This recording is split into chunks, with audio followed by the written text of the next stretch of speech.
short. Okay.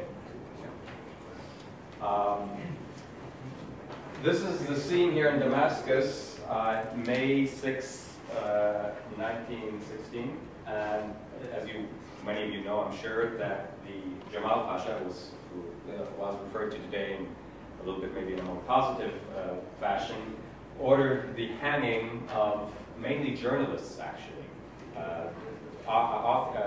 Both Christian and Muslim, Druze, Shia, Sunni, Maronite, all religions, and 40 or so in all. And this is probably the main reason why he's etched in the memory of a lot of Lebanese as being a safeh, as a butcher. But, so I think, with all due respect to Leila Fawaz, and I agree with her to some degree, that he was not, evil incarnate. But, and he has many scenes with the Maronite patriarch, for instance, when he negotiates with him and when he shows himself in a very cordial way. However, by their acts you shall know them. So his acts vis-a-vis freedom of press, etc., were not exactly laudatory.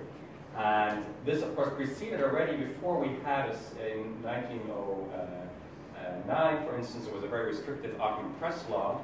And what I want to allude to here is the fact that this Ottoman repression, this Turkish Young Turk repression, resulted in a certain, I'm not going to exaggerate here, but in a certain solidarity between Christians and Muslims.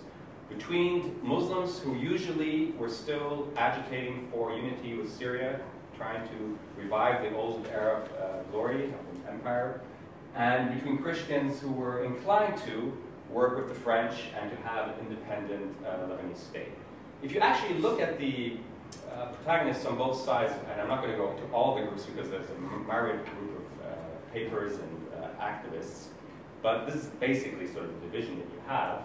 But if you look at them, you'll find that the Muslims gradually show themselves open to the Christians and to a unified state. So, for instance, Faisal and his troops had a lot of Christians in administration and were intent on reaching out to the Christians. Vice versa, the Christians, despite what we sometimes hear about the Maronites wanting a Maronite state and the French wanting a Maronite state, you don't really find that actually, and the French are very intent actually on creating a laïque state and a state for all. Even General Gouraud had that idea. And this here is from Khalid Saada, the father of Antoun Saada, who some of you might know, the founder of the Syrian Socialist Party, and he was in exile in Argentina and wrote was editor of two very interesting papers there. And he said, these are the lines which have motivated me to go into this inquiry, which is, again, that there are no more Muslim, Christian, Druze, and Jew amongst us, for the scaffolds were erected for all alike, and the famine claimed the lives of all equally. And this war has melded us together in this boiling pot, so that we are now Syrians, Lebanese, Palestinians, without distinction of religion or domination. There's a little bit of an exaggeration in this. The famine, for instance, did not really claim the lives of all equally. The Christians, especially the Christians of Mount Lebanon, the Maronites in particular, suffered far more, of course.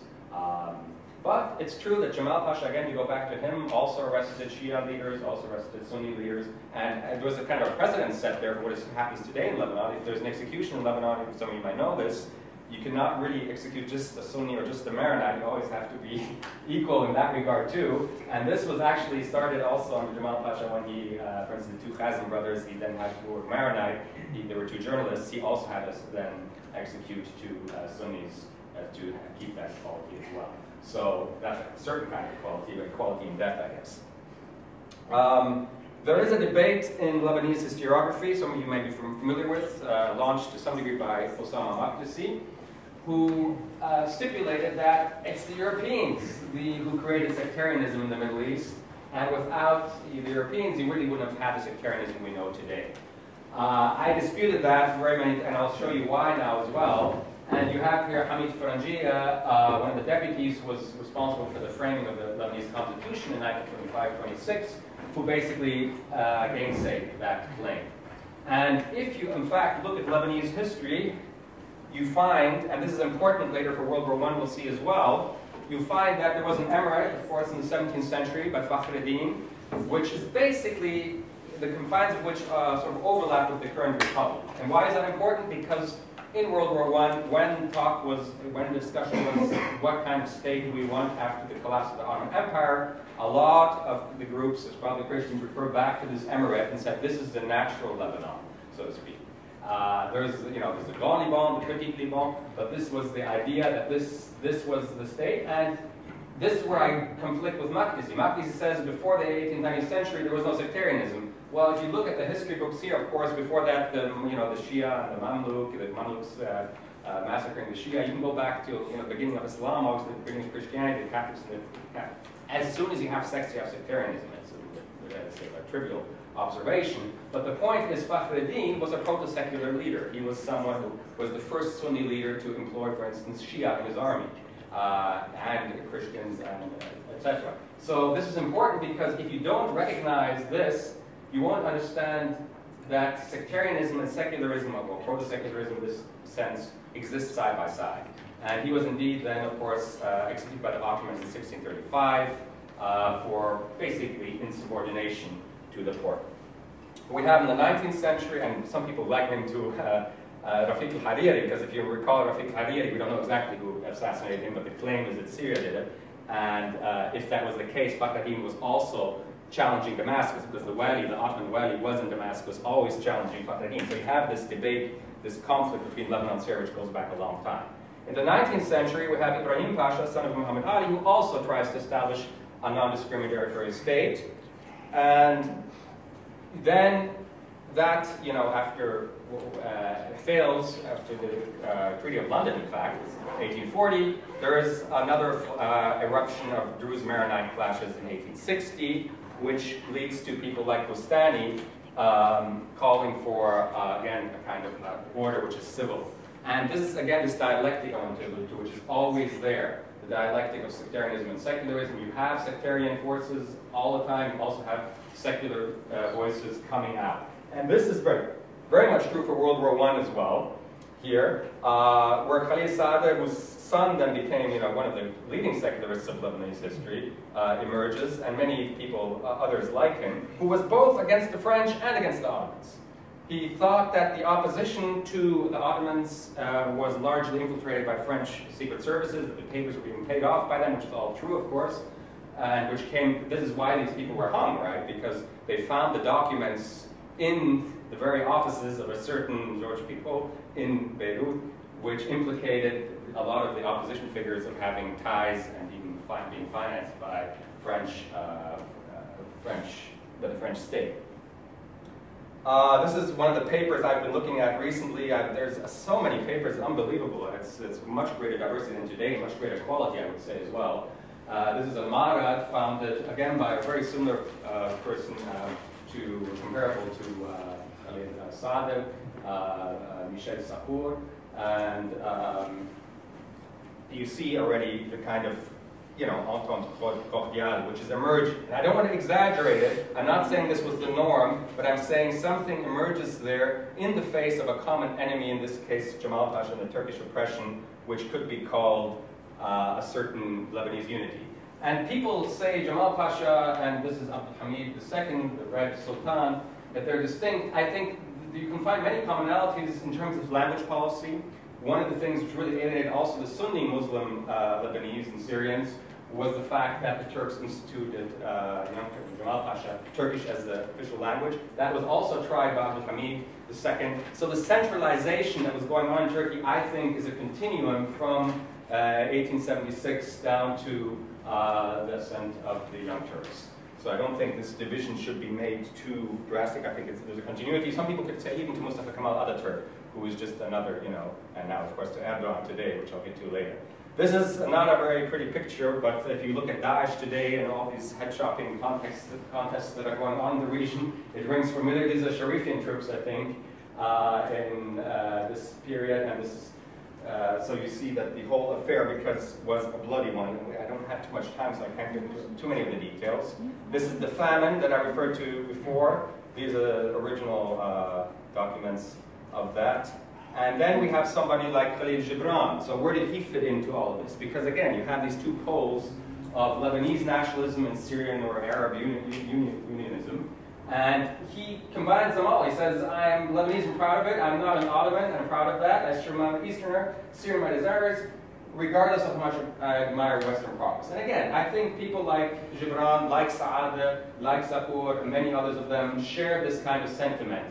The Lebanese nationalism per se was inchoate. It wasn't necessarily as defined as one might think, but it was there, and the seeds were being fed along. Okay, and you have others as well who say this as well. One of the political consequences of this period is what I would call is the fundamental trait of Lebanon, or which should be the fundamental trait of all small states, especially diverse small states, which is consociationalism or neutrality and power sharing.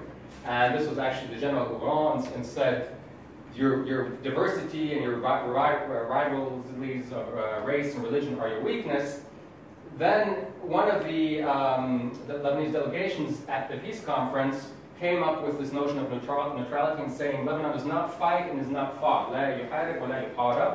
And that was later, again, reiterated in the National Pact, which is the foundation of modern Lebanon, in 1943, where it says Lebanon is not going to be a transit point for wars, nor a transition point. I don't know how to say it. So wars won't come from Lebanon, wars should not come through Lebanon. Of course, what's happened today with Syria, if you think about it, how many hundreds of troops came through Lebanon to Syria, through Turkey to Syria.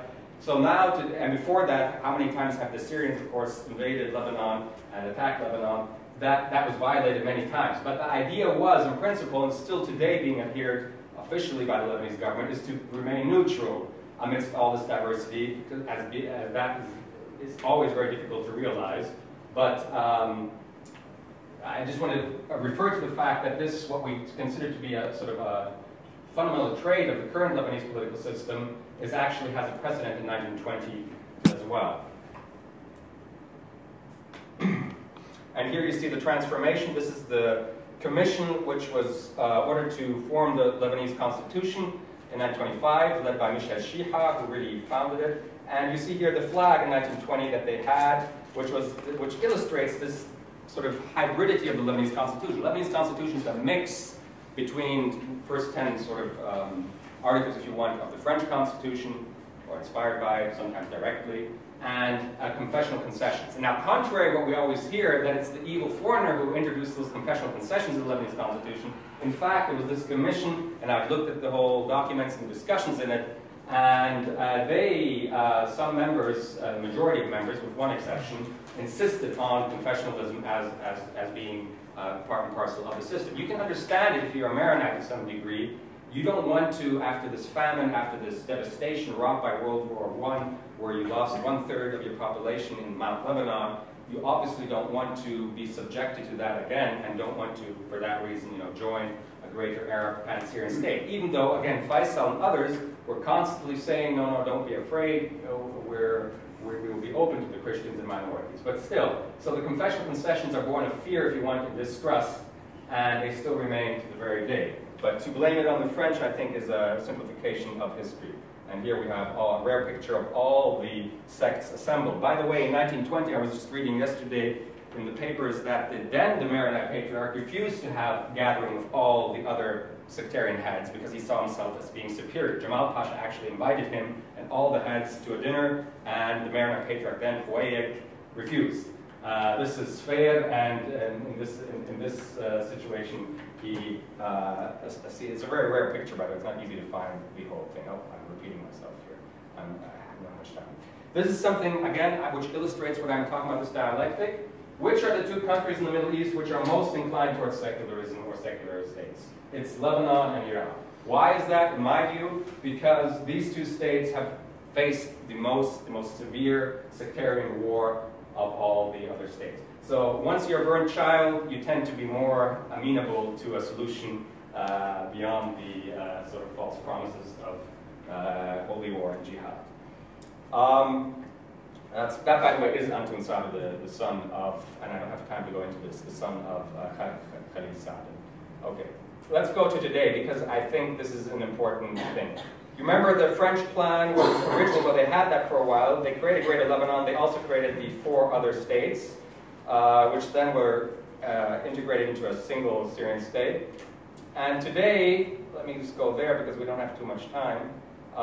Today we have the division fundamentally, for instance, if you ask who killed Hariri, fundamentally the division between Shia and Sunni. It's no longer Christian and Muslim, it's Shia and Sunni. And the question is, and here you have still Sunni groups in Lebanon, Hizb ut-Tahrir, for instance, which is in 2006, way before Daesh and ISIS, gainsaying or doubting the legitimacy of the Lebanese state, saying basically that we need a Muslim caliphate. So what we're seeing today in Syria in terms of this radicalism has roots which go back, you can say all the way, way back, but it also goes back before the actual, even the war in Iraq. I think the war in Iraq was, of course, something that really affected. And here's something a little bit controversial, but I would like to refer to it because I think it's important.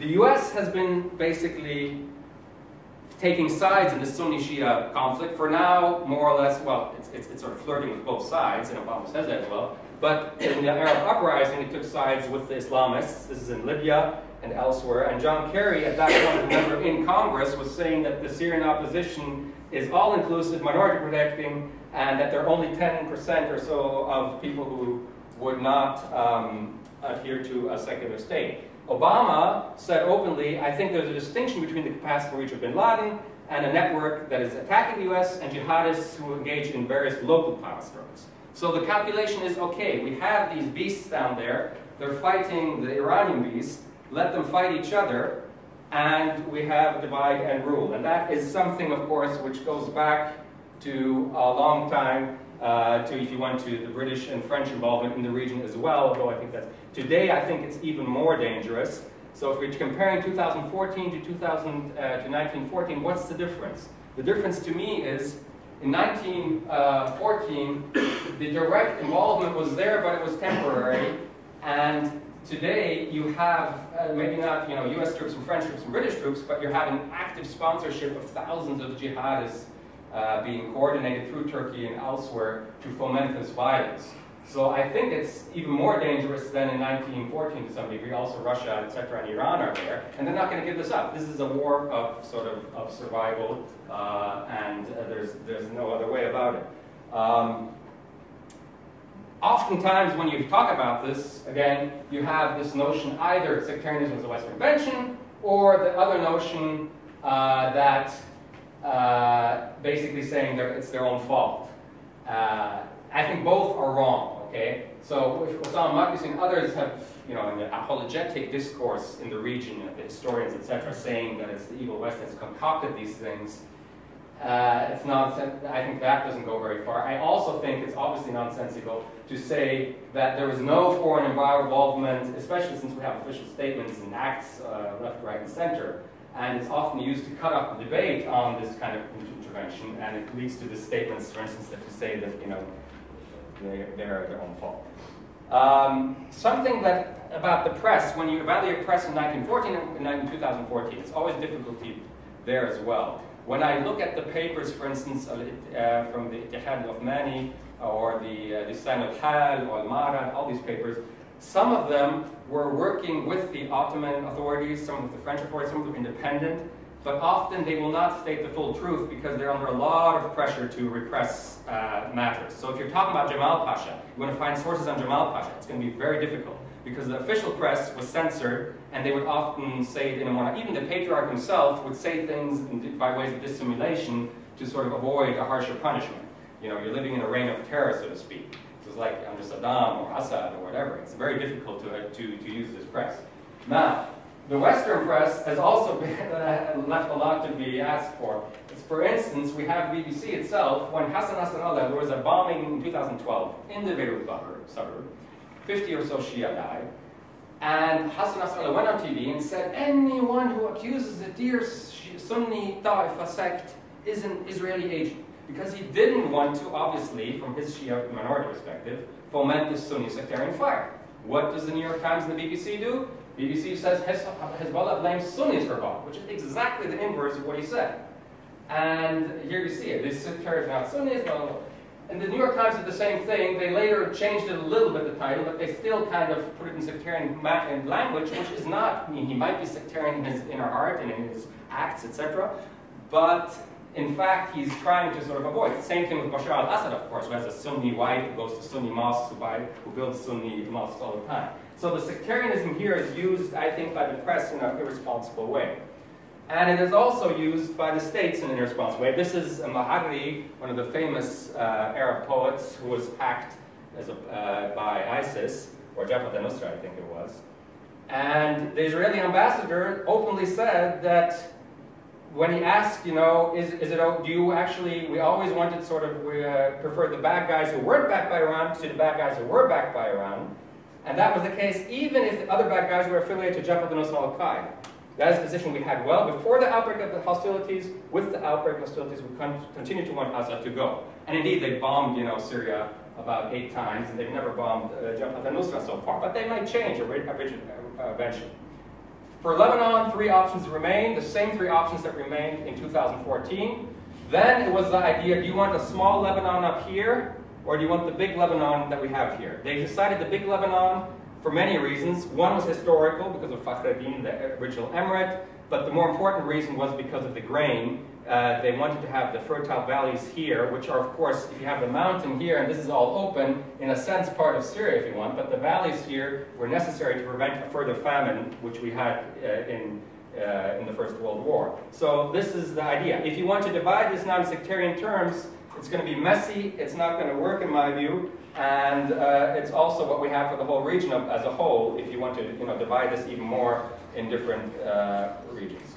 The other idea is what actually happened in Lebanon, which is a division of spoils, which happened every time, after every conflict they had. In 1845 is one of them, Shakib Effendi. Later again in Mutasarrifiyya from 1861, then on to the First World War. And of course with the current system as well. So this is power sharing, dividing the power amongst the groups. La ghalib wa la maghlub, no victor, no vanquish. And that's the lessons, the bitter lessons of the Lebanese civil war, of all wars that happened in Lebanon. And the third one is the ultimate goal, which is integration. And this is the statue of the martyrs commemorating, a wonderful statue, I must say, World War I, commemorating the family, commemorating, I think there's an urn here of a child, I think is the idea, and it's a Muslim woman and a Christian woman by a Lebanese sculptor, which was actually defaced then in the 60s by a fundamentalist, so to speak. And then Camille Chamoun took it down and put up the current statue you have in the center of Beirut in Martyrs Square, which is a very martial one with in metal by an Italian artist. So I think this is much better. I think it's a big mistake to have done. Why do you have a foreigner? Why do you have one in metal, which is very martial and about war, rather than one which is more reflective and pensive? And that's what the country needs. It needs reflection. It needs, you know, a self-accounting, self-introspection, rather than a kind of a celebration of yet more war. And sometimes this quote, I don't know those of you who are Germans or something, is attributed to others, but I just like to say in Arab, Ali Mas'udi, who wrote a wonderful history, of course,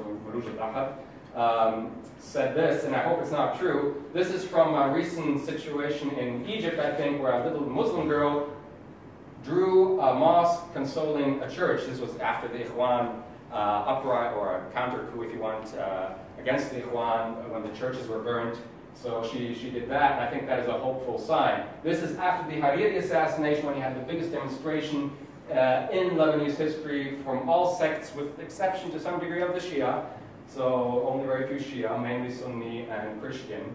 That too fell apart, of course, in wake of what we have now of this sectarian upsurge again. So it's, I think it's not impossible, but it's, it will require for the Lebanese an introspection, for the outside powers an abstaining of arming these conflicts in a cynical way, because I think it's going to explode. It's worse in 1914 because the regional stakes are higher. The integration of Iran, Turkey, and all these other states, the Gulf states, Saudi and Qatar, where I'm coming from, into these conflicts are such that that it will spill over. And I think, for instance, Qatar, which I can speak for as studying there, did a wonderful job in 2008 from preventing a civil war by, as a Sunni state, almost allying with the Shia to some degree. I mean, at least favoring their, and fomenting or being the architect of a power-sharing plan in 2008, which is the only way for Lebanon to go, unless you want to break it up. But for Lebanon to break up into sectarian cantons will not work, because Hezbollah will not give up its connection to Syria, which we're seeing now, which is connected to Iran, so then you have the whole region. So you see that Lebanon itself cannot be disassociated. It's like a thread. If you take it out, the whole thing will unravel. So that's my humble opinion here, and I look forward to some discussion.